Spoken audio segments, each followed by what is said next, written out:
Welcome back po ulit sa aking channel.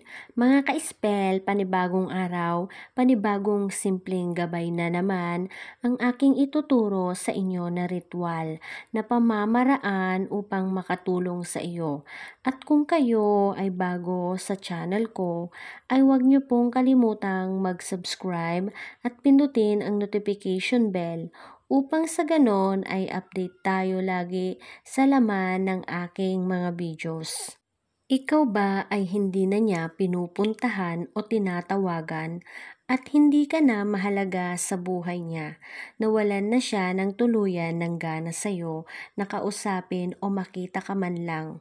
Gawin mo lang ang ritual na ituturo ko sa iyo ngayon upang siya ay mataranta sa kaiisip at mababalisa siya ng hindi kanya nakikita or makausap man lang. Ikaw ay pupuntahan niya at tatawagan ka niya mismo.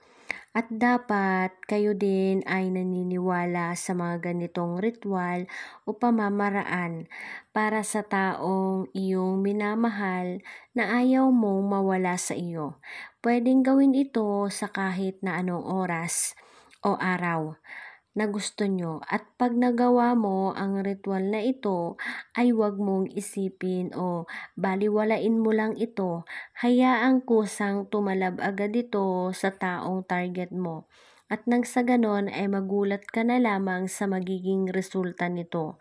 At dapat huwag itong ipagsabi sa iba upang tumalab agad ito. Ang gawin mo lamang ay tumayo ka or umupo ka sa harap ng salamin. Pumikit ka at tawagin mo lamang ang kanyang pangalan, middle initial at apelyido niya ng 20 times ng paulit-ulit. Dapat hindi sobra o kulang ang pagtawag mo sa kanyang pangalan. At dapat focus ka lang sa iyong gagawin. Pagkatapos ka na ay dahan-dahan mong idilat ang iyong mata at titigan mo ang iyong sarili saglit at isipin mo siya ng saglitan. Kailangang yung mukha niya ay naiisip mo talaga, lalo na ang masasayang araw nyo nung kayo ay wala pang problema. So, ganun lamang po kadali ang pamamaraan na ito, mga ka-spell, upang mababalisa ng husto ang taong ito sa pagmamahal niya sa iyo. Hanggang dito na lamang pong muli. Marami pong salamat sa inyo.